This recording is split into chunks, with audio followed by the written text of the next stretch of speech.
चार दोस्त प्रेरणादायक कहानी। ये कहानी है चार दोस्तों की। यह चारों दोस्त भारत के चार अलग अलग हिस्सों से थे। एक साथ एक हॉस्टल में रहा करते थे। चारों दोस्तों का दिमाग तो बहुत तेज था, पर वह अपने किसी भी काम में या पढ़ाई में निरंतरता नहीं रखते थे। वे लोग किसी भी काम को या पढ़ाई को एकदम निकट आने पर ही करते थे। परिणाम स्वरूप उनका कोई भी काम या परीक्षा को अच्छे परिणामों के साथ पूरा नहीं कर पाते। इस हॉस्टल में एक शिक्षक ऐसे थे जो इन चारों को बहुत अच्छे लगते थे। शिक्षक जब जब इन्हें पढ़ाने आता, उसके पास एक तांबे का लोटा रहता जिसमें वो हर दिन पानी पिया करता। इस शिक्षक को एक आदत थी, वह हर दिन उस तांबे के लोटे को अच्छे से मांजकर धोया करता था। इसी वजह से उसका तांबे का लोटा हमेशा चमकता रहता था। एक दिन इस शिक्षक को अपने लोटे को मांजता देखकर इन चारों दोस्तों ने उनसे जाकर पूछा कि गुरुजी, आप यह लोटा हर दिन क्यों मांजते हो? इसे हफ्ते में या महीने में एक बार मांजो तो भी क्या फ़र्क पड़ने वाला है। शिक्षक ने उन चारों की बात सुनकर उनसे कहा, शायद तुम सही कहते हो, मुझे इसे हर दिन नहीं मांजना चाहिए। अब मैं इसे हफ्ते में एक बार मांजा करूँगा। अच्छा सुनो, क्या तुम मेरे लिए एक काम कर सकते हो? क्या एक हफ्ते बाद तुम इसे मांज कर दोगे? चारों दोस्त खुशी खुशी इस काम के लिए मान गए। एक हफ्ते बाद शिक्षक ने अपना वह लोटा इन चारों दोस्तों को मांजने के लिए दिया।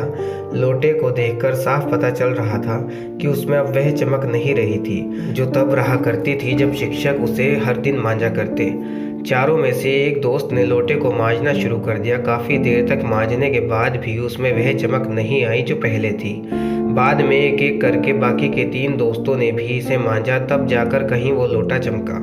लोटा वापस करते समय सभी चारों दोस्तों ने यह माना कि इसे हर दिन मांजने में ही समझदारी है। ज़्यादा दिन हो जाने पर अपनी चमक खो देता है और ज़रूरत से ज़्यादा इस पर मेहनत करनी पड़ती है। कहानी का मुख्य संदेश।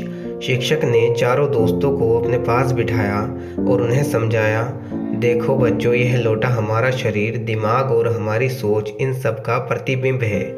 ऐसा मान लो जिस तरह से लोटे को हमेशा चमकाते रखना है तो उसे निरंतर धोना ज़रूरी है।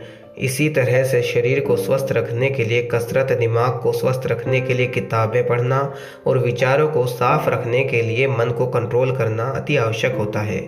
सभी चारों दोस्तों को अपने इस शिक्षक की बात पूरी तरह से समझ में आ गई और उन्होंने अपने जीवन में सभी काम रेगुलर और समय पर करने शुरू कर दिए। फिर वह कभी किसी काम में या परीक्षा में असफल नहीं हुए। दोस्तों, जैसे बूंद बूंद से घड़ा भरता है, वैसे हर दिन निरंतर कोई काम दोहराने से या प्रैक्टिस करने से हम किसी विषय, स्किल या कला में इतने निपुण हो जाते हैं कि फिर उसमें हमें कोई हरा नहीं सकता। इसलिए दोस्तों, प्रामाणिकता से हमें हर काम में नियमितता बनाए रखनी चाहिए। दोस्तों, आपको ये कहानी कैसी लगी कमेंट में ज़रूर बताना और साथ ही अपने एक सच्चे दोस्त का नाम ज़रूर लिखना। Thanks for watching. Subscribe now.